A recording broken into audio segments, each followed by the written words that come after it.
Hello all you out there and all you Star Citizens, I'm Shows with the Arrow Heights gaming community, and welcome to the last video, well, second to last, video in the Starship Company series for the upcoming space simulation MMO by Chris Roberts, Star Citizen.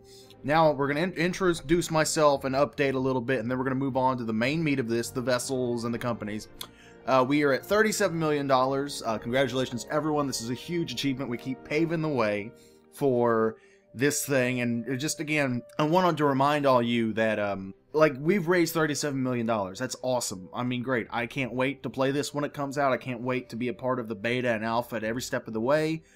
I mean, but like, the game has a lot of hype, and I am really hyped for it. And you guys, like, I've got like 1,000 subscribers now, almost 1,000 subscribers. I mean, I thank you guys so much. I mean, you guys really don't watch the Let's Plays. There's 60 or so of you who watch the Let's Plays, and I thank you for that. I know they're not the greatest things ever, but we try, and we have fun. This is all for hobby. Most of you guys watch for Star Citizen content, and I'm sorry that I haven't given it to you, but I just wanted to address something real quick. Star Citizen has a lot of hype. It's got a whole lot of hype. And while Star Citizen will be something good, it'll be good. It may not be the amazing thing that everyone wants it to be, and that's really the big thing, is that a lot of people laud Star Citizen as the greatest thing ever, and it will revolutionize games to come, and it may, but I just want all of you to realize, like, I have put a lot of money into this. I have, and I've shown you guys my hangar, and I've showed you guys my ships, and you guys can tell I put some money into this. Don't invest your money on hype, okay? Because this is kind of a weird thing where I'm not saying that Star Citizen won't come out and be great. I'm saying that if you got a game that you're waiting on to come out, you can wait for the reviews or go buy it day one. And I would always tell you, wait for the reviews. Like, if you guys know, or you guys really want to support this and you know, go ahead and invest, you know, as much as you want. Don't skip a month's rent or go hungry, but invest what you want, because everything that you have available right now for real world money, when the game comes out, you can earn the credits in the game and just earn it that way. So don't think you need everything now. Don't be like me and just buy everything, because I just do it because I want to, and I have the extra income. Don't be like me. I mean, supporting the project is cool, but just don't throw money at this like I have. Like, wait for... If you're not sure about a gun you want, don't be like me and, like, buy a bunch of guns. Wait until you've got the dogfighting module and you get the gun in your hands. And you actually use it, and you know you'll like it. Wait for that. Don't be like me. I mean, it's your money. You can do whatever you want with it, but my suggestion for those of you who, like, really want to support this project, and it's like, yeah, I'm gonna wait and not pay for that book I need for my college class and support Star Citizen. Pay for the book for your college class. Pay for food. Pay for rent. Wait. I mean, the starter ship for this is only $40. Get that package and just settle. Alright, and if you know that you want that constellation because you and your buddies are gonna play the game together, pull in and get the constellation, you know? Or if you know that you're gonna want to be a pirate, or you know you're gonna be dogfighting a lot and you want that Hornet, go ahead and pay the money and get the Hornet. But if you're kind of like me and you don't really, you know where exactly you want to do in the Star Citizen universe, just pick up the $40 pledge package, or the Aurora, the $60 pledge packages, because, I mean, that's what you would pay for a brand new game on Xbox One or PS4 or PS3 and Xbox 360, and do that. I'm not doing this to chastise any of you. I'm just saying that, like, I've spent a lot of money on this, and a lot of you guys are watching, and I want this project to succeed, and I want it to be good, but I want to make it clear I am not encouraging any of you to throw money at this thing. If you have doubts, wait to get your physical hands on the dogfighting alpha, you know, or something like that. This is just my personal thing. No one's made any complaints about this. I've got nothing in my inbox. No one has commented about this. It's just something I wanted to personally say. Just be conservative with your money, because we have the money. We're making the money in donations, and CIG is spending it very well. We're not going to run out of any funding anytime soon. So, I mean... Don't invest in hype so much. Wait till the dogfighting alpha, and wait till you guys get some things in your hands before you start making purchases. Because there are very few people like me who have extra income. A lot of you guys, like on the forum thread for I'm Addicted to Star Citizen, there's lots of kind of sad stories, and some of them maybe made it, but there are some really sad stories. I encourage you guys to go look at it, where people have, like, not paid their rent or borrowed money from their parents and stuff. And I mean, the game is great, and I can't wait for the game, but Chris Roberts and them at CIG, none of them want you guys to bankrupt yourselves to support this thing. You know, so wait for something, just get the $40 ship, and if you know you want something, pick it up, you know, and I make these videos about all these ships. I mean, this is all just paper. This could change at any moment. This is all just kind of analysis. I mean, wait until you get it in your hands. And again, I'm sorry to start out like this. I just, you know, I just felt like I needed to say it. I wanted to apologize. In my Cutlass video, I went on a little rant about the feel of the Cutlass and why I didn't like the Cutlass. And some of you didn't agree with me, but no one was a dick about it. You all responded to me not agreeing with it with your own personal arguments that were articulated and polite, and I thank you all for that. No one was like, you're a dick, you don't know what you want. You all were very polite and articulated, and I thank you for that. What I did not make clear during my Cutlass analysis was a lot of you pointed out that Cutlass... a lot of you pointed out that Drake Interplanetary makes their stuff very Spartan, very cargo plane-ish, very minimalistic. I knew that. I did not, during my rant about the fact that it was so minimalistic, make it clear that I knew that. So I kind of came off with saying, this is clearly a pirate vessel, therefore it's minimalistic. No, Drake Interplanetary, the company, makes all of their vessels like this, and I knew it was supposed to be that way. So it kind of sounded like I was making it sound like it was more minimalistic than it needed to be, and it could have been a little more fleshed out, whereas instead of reinforcing that it actually works very well with the company and what they do and what they build. So I just wanted to apologize for that. I should have made that clear. I know Drake is a very minimalistic company. I know the Cutlass is a very minimalistic design. It's a very like Spartan cargo ship with net beds and stuff. It's built for function, not for formality. I knew all that. I still don't care for it, but that's my personal opinion. I'm not attacking anyone who likes the Cutlass. It's a beautiful vessel. A lot of people are loving it. The forums there's plenty of forum threads with convince me why not to buy this beautiful beast. You know, I mean, it's just, I'm very sorry I didn't make it clear that I knew that. Last thing, I have spelled hangar wrong in every single video I have made. And I did not realize that.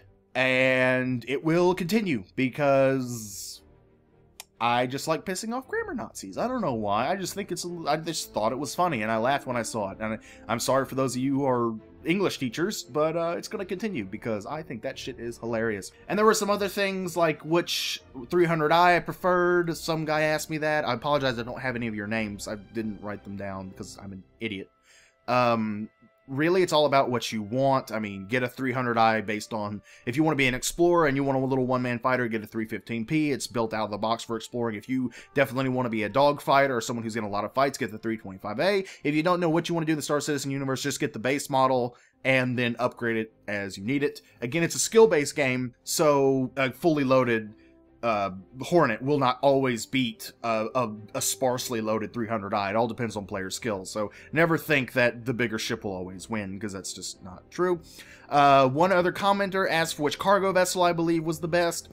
I would answer you, but this is a good way to do a video. I wanted to make a video on the economy of Star Citizen and how it works, so my next video will be of the mechanics of the Star Citizen economy, how it works on paper at the time of the video, and then I will go into a discussion of all the different cargo vessels and what their strengths and weaknesses are, and the different types of cargo vessels that you guys will want depending on what kind of cargo job you want, whether it's a bulk freighter or just small trader or smuggler or that kind of thing. So moving on to the main meat of this video, thank you for enduring that long introduction. We are moving on to Robert Space Industries and Origin Jumpworks. These are the two most popular companies in the Star Citizen universe.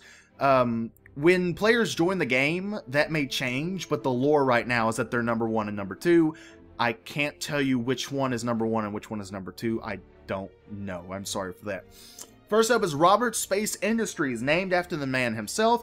RSI was a company that changed the world in 2075 by inventing and successfully testing the jump drive.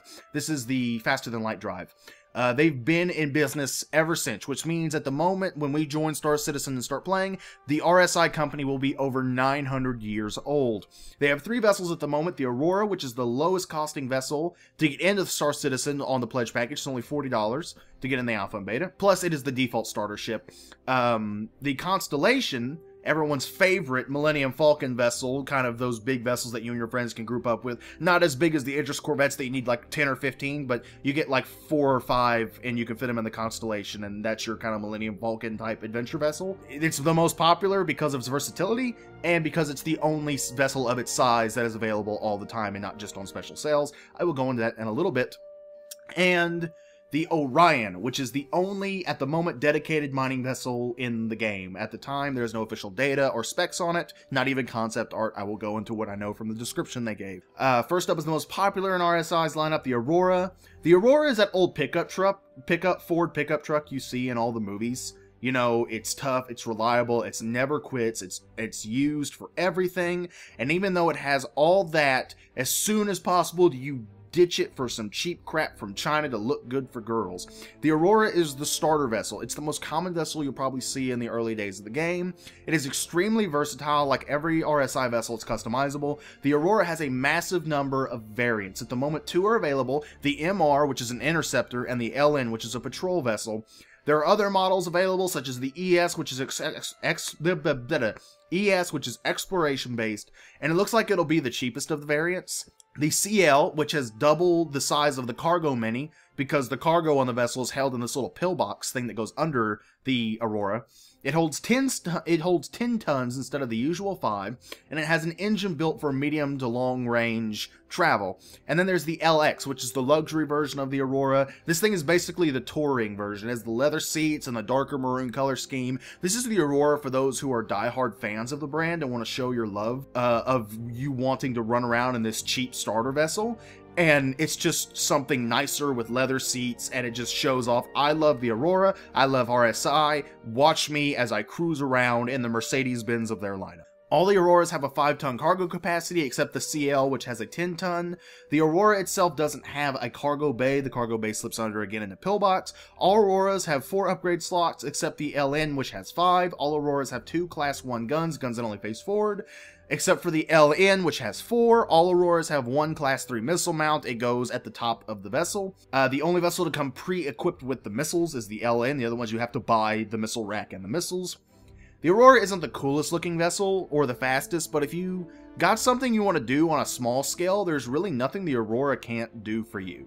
It's your all-in-one answer to anything that you want to do alone and on a small scale. A little note for all you lore fans out there, the Aurora design is based on the X7, which is the spacecraft that successfully tested the first jump all those 900 years ago. If it ain't broke, don't fix it. Next up is one of the most, if not talked about vessel on the Star Citizen forums, the Constellation. The Connie, which it's called for short, is again the only vessel of its size that's always available for purchase. It definitely looks cool, and it has a unique looking design that you haven't really, like, I've personally never seen in any kind of space game or space simulation or anime or anything. It's kind of cool. It's a very unique looking vessel. I won't lie. I mean, it's got some cool design to it. I definitely haven't seen anything else like it. It was just surprised me of how cool it looks. It is highly customizable with a ton of upgrade slots, and even has a tiny fighter that can dock inside of a cargo bay latched to the underside of the ship. The little fighter can be removed, and you can use that space for more cargo. It has a dedicated bathroom and picnic lunch area. It has it all, gentlemen and ladies. I'm not sexist. The Connie has a room for a crew of 3, 35-ton cargo bay, 4 Class 2 gun mounts, which is guns on a swivel. It has 6 Class 3 missile mounts. It comes with 2 of those already equipped. You have to buy and mount the other 4 missile racks. And it has 2 Class 5 man turrets.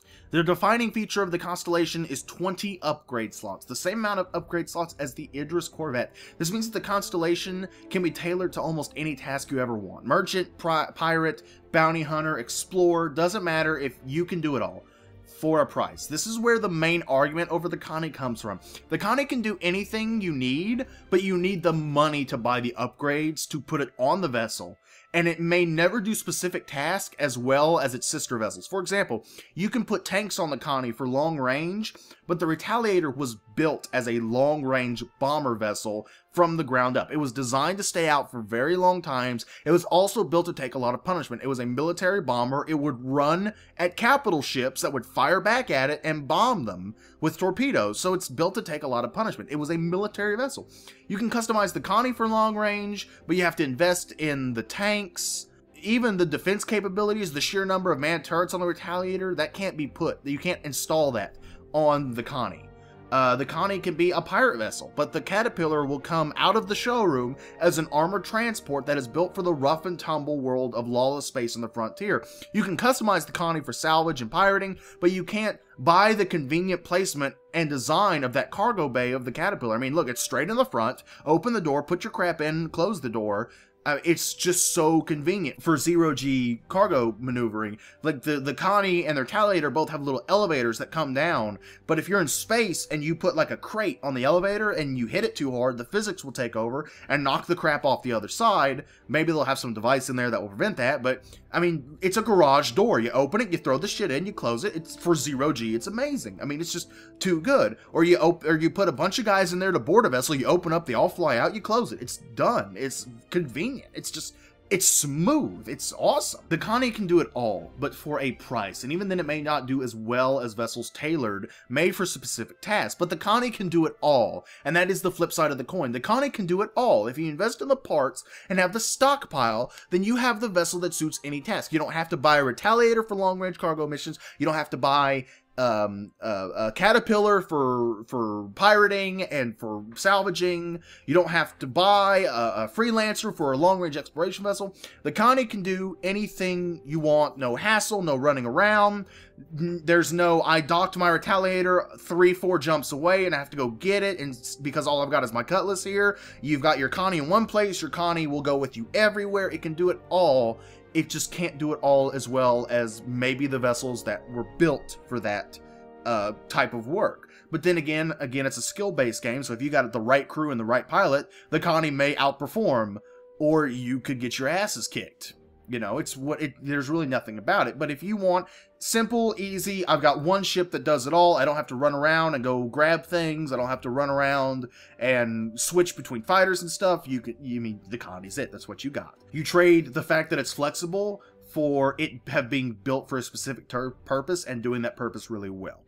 The last RSI vessel for right now is the RSI Orion, the only dedicated mining vessel on the books right now. The description says RSI has brought to the masses what only mega corporations have had access to. The vessel also has multiple tractor beams for mining. This makes me wonder how big this vessel will be. Regular tractor beams can fit on small vessels on Class 2 hardpoints, but since this is a dedicated mining vessel, I would figure these ones would be a bit bigger, like maybe the ones on the Caterpillar, but bigger turrets mean a bigger hull, a bigger power supply, the special cargo bays for mineral storage. I'm guessing this thing will at least be Freelancer size. I have no information to go on that. I'm just guessing here. However, this has given us another piece of information. The description says only megacorps have had large mining vessels, and the Orion is a scaled-down version. This means that maybe not on launch, but at some point, large-scale industrial mining vessels that are massive will be in Star Citizen. And maybe not at launch, but at some point, again. And for pirates, I mean, this could be a source of income. Go and steal these, no doubt, heavily guarded, really expensive mega ships full of people and guards, and sell it to a mining guild for a bunch of money. But expect a big bounty on your head from the billion-dollar companies that you just stole their shit from. They won't be happy, and bounty hunters will love to go after you, because those people will pay well. Origin Jumpworks. Origin Jumpworks prides itself on speed and luxury. To put it simply, if the Aurora is the old Ford pickup truck, the 300 is a Mercedes-Benz with laser guns and missiles. Origin currently has a lineup of 3 vessels. I decided to go from small to large to where, so we're starting with the M50, a super lightweight racing vessel, or as I like to call it, a tissue box with 2 jet engines strapped onto it. This vessel is built for racing. Origin as a whole is a racing company, if you couldn't tell from the fact that it's got 2 of these massive fucking engines. I mean, look at this thing. Look at those swooping design, the aerodynamic wings that are tailored to cut through the harsh winds of space, and of course the fact that half the ship is an engine. This little vessel proudly holds the title on paper, and this is coming from the 24-hour live stream way back, so this could change, the fastest vessel among all current ships out of the box uncustomized. Keywords, out of the box uncustomized. But again, that's on paper. Paper is subject to change. This tiny vessel has a crew of 1, 3-ton cargo capacity, which is 1 less than the civilian Hornet, 5 upgrade slots, 2 Class 2 guns, guns on a swivel, 2 Class 3 missile mounts, all on the wings. And if you guys remember the footage from the dogfight module, if you blow off the wings, you have just lost half of your armament, so be careful. Now, this is a racing ship. It's designed for speed. Racing will be a thing in Star Citizen, so if you want to blaze a trail through space as a cup champion, here is one of the vessels you'll probably be using. However, this vessel has another function. Racing vessels are built to outrun other ships. This makes racing vessels ideal for scouting missions and recon. If you're part of an organization who's at war with another large group out in the frontiers of space, you can use stealth vessels or racing vessels to scout for ships, or, you know, where their bases are or whatever. Stealth vessels can remain hidden and are less obvious, but they either have to be set up in advance, which requires patience and forewarned knowledge, or they have to sneak into enemy territory, which can take time and be very risky. Racing vessels are loud and will show up a ways off because of their blazing engines, but they're so fast that if the pilot's skill is enough, a quick flyby and a few screenshots could be way more time-efficient method of gathering intel or scouting for danger. Say if you've got, or say you have, let's say, a small fleet of Connies and freelancers hauling a ton of ore from a mining expedition out in unsafe space. Send out a small M50 to gather out as a scout, and if you come across an enemy fleet of NPCs or an enemy fleet of player pirates or whatever, and you don't want to mess with them, a bold pilot may fly close enough to them with his M50 to kind of laugh at them, get a few strafing shots, and he may tear off in the opposite direction, and they'll be pissed off and follow him, and then your M50, your freelancers and your Connies can jump through and then kind of trailblaze to the next jump point and either get the amount of distance that they needed to, that when they get to the next jump point, they will not have been engaged for very long, or they'll be able to outrun them and get to the jump point before they can ever catch up. And your M50 guy will be able to get wherever he needs to go, and he's faster than all of them. Now, it seems like racing vessels as a whole are one-trick ponies, but I mean, they can be used as scouting vessels. And to tell you the truth, some people may want to dogfight in this thing. If speed and maneuverability are your thing and you don't like the big Hornet, then go ahead and dogfight in it, man. It's your vessel. I mean, I don't blame you. I want to fight in something. I would want to fight in something that I find comfortable. And in sandbox MMOs like this, players will always find something to do. Little tricks or jobs, or someone will come up with some use for this vessel that no one was ever thinking of before the game came out. Also, one little note on racing vessels as a whole. Racing vessels go very fast, have very big engines. They usually have 2 engines.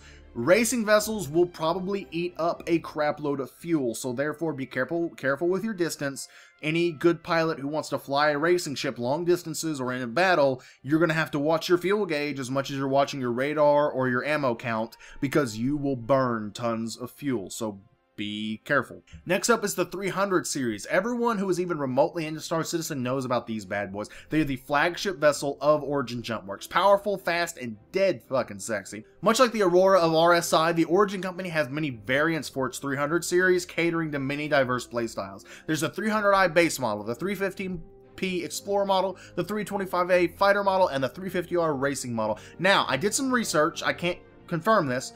I believe the 350R actually came first. From what I put together, Origin made its name as a racing ship company with their beloved 350R. It was so popular, the company made a dumbed-down version that people would want to buy, because I can be like fucking F1 racer Michael Schumacher or Mario Andretti or whatever. I want a vessel that, you know, I want the ship he drive. So they made a dumbed-down version. It had a more economical engine for the gas pump. It goes a little bit slower, but it's still the same design. Looks dead sexy. All the 300 ships have a crew of 1. All ships carry 8 tons of cargo, except the 350R. It only carries 5. All have 6 upgrade slots, 2 Class 1 guns, because they only face forward, 1 Class 2 gun, gun on a swivel, and 2 Class 3 missile mounts, 2 missile mounts that are on the wings. All vessels have these mounts, but depending on the variant, you may not come equipped with the guns. The 315P and the 325A and the 300 base model all have that Type 2 mount at the nose. But like the 315P comes with a tractor beam, the 325A comes with a mass driver gun, and the 300i base model comes with nothing. So you get all the mounts no matter what, but you may not get the guns pre-equipped. The base model, the 325A and the 350R were really built for going places you've already been, in my opinion. The 350R and the 300I are just sexy, fast vessels to get you from point A to point B. If you have to fight in between A and B, these vessels will hold up. The 325A is built to fight, but remember, no matter how much you customize these vessels, these are racing vessels that have some dogfighting equipment attached. But they are still built as racing vessels. Their strength is speed and maneuverability. The Hornet, the Retaliator, the Gladiator, these vessels were built to fight in wars, to take the punishment. The 300 series was built for luxury and fitted for combat. Never forget that. That's important. This doesn't mean the vessels won't be good dogfighters. It's just that where the Hornet can stand a few hits and stay close in for the kill, the 300 vessels look to be vessel designed not to get hit. You can take a few, but military vessels like the Hornet can take more. So if you're fighting against one, don't play to his strength. He can take the hits. You can't. Be smart. Stay mobile. The 315P is my favorite, in my opinion, as an explorer. I want to explore and go long distances without having to worry about resupplying. And when I'm on my own, I just want to cruise, I'll take my 315P. Known according to the description of the engine. Now, according to the description of the engine you get in the hangar module, the engine was built for long distances, but compared to other similar engines built for long distances, it won't go as far. It's got the long range that you want in an Explorer vessel, but it still has a bit of that kick that the 300i series and Origin is known for. So it's really a half-breed. You can go the distances, but you still get that kick of speed. But it's not going to be as fast as your 350R or 325A, but it's going to go further. It's kind of the bastard group of the bunch, the pug, if you will. The last vessel for Origin has no concept art, is the 890 Jump, unlocked at 30 million. The vessel is different from any other because of its luxury super yacht. The whole point of this thing is to be a mobile mansion, a sign of wealth. This thing is a status symbol. You know, look what I got and what you don't. Now, there is no concept art statistics, but from a description on this thing, it's going to be big. Real big. That's my opinion anyway. The description talks about multiple decks, and since it's a yacht, there's no stalking around in cramped decks like the back of the Avenger, or the Tally, or the Cutlass. We're talking about nice amount of room. Big ceilings, it's going to look comfortable. That means headroom to stand, space to spread out your arms, the works. Plus, the description says it has multiple decks. So, and it has a boat dock that can carry 2 boats. Now, I don't think boat means fighter, like the Hornet. I think it means a vessel similar to the P-52 Merlin, kind of a tiny craft that will probably be used to shuttle people from the big vessel onto the planet and back. Here's the deal. If that's the case, I don't see why you wouldn't be able to take the P-52 Merlin and put it in one of these docks as a fighter craft. I don't know that for sure. I don't even know what a boat is. Maybe it is a fighter dock. Maybe it's just a little bitty fighter craft like the P-52. And even if it is a small craft like the P-52, I don't know if the P-52 will dock with this thing. Because P-52 is made... no, they're made by an independent company, so maybe it will work, you know? You never know. But if it is the case, I don't see why you couldn't mount a P-52 onto this vessel. But look, back to the point, the multiple decks, the boat dock, the fact that it's a super yacht. Look, this thing is going to be big. Not Idris big, but big. I think it's safe to say this bad boy will be right in there with the Banu Merchantman and the Starfarer. I can't say anything for sure until we have an official release on its stats, but I really think this is going to be a monster of a vessel. And you know what I think? It will be an interesting vessel. If I had to guess, I would say that this vessel is going to be the mobile headquarters for many large guilds and mobile living space for rich pilots. I can totally see someone just going around the galaxy, buying or trading for luxury goods like works of art, carpets, gold and silver like China, just going around the galaxy, gathering up rare and valuable decorative items and just using them on the yacht instead of their apartment, which is cool, until the pirates come along and steal everything. Because let's face it, these bad boys are nothing but floating piles of slow-moving money to a pirate. And what better way to end a guild party on one of these bad boys but with a good old-fashioned shootout? The suave guildies in their tuxes and dresses, wielding their laser pistols against the pirate scum that just boarded with their black leather outfits and machine guns, taking cover behind pool tables and priceless antiques, shooting out to fight to the death. Bad ass. It's basically an Indiana Jones moment in space. It is amazing. Plus, if players like this have got the money to throw around, you can make a living as an explorer pilot going gathering priceless luxury artifacts from all across the known universe and come back and sell them to this player who wants to just pimp out his, you know, his house. It would be cool. It's awesome. You're basically that evil art dealer in all those movies who are like, yes, loot the priceless antiques of a dead people for my personal gain. Mwah, mwah. Or, you know, like the elusive man sitting sipping wine as his plans for galactic domination go through. It's a cool little vessel. I think it's going to be big, and I'm going to love it. Depending on the price, I may pick it up. I really have no plans to... I have other ships I'm concerned about, so I'm not really looking forward to this one. That's all for today. Thank you so much. Again, my next Star Citizen video will be the economy and the cargo vessels that go with the economy. Check out our Let's Plays. And, I mean, it's just us having fun. It's really, we don't monetize any of our videos. This whole channel is nothing but a hobby. Thank you all so much for supporting me up until this point, and I will see you all next time. Fly safe, everyone.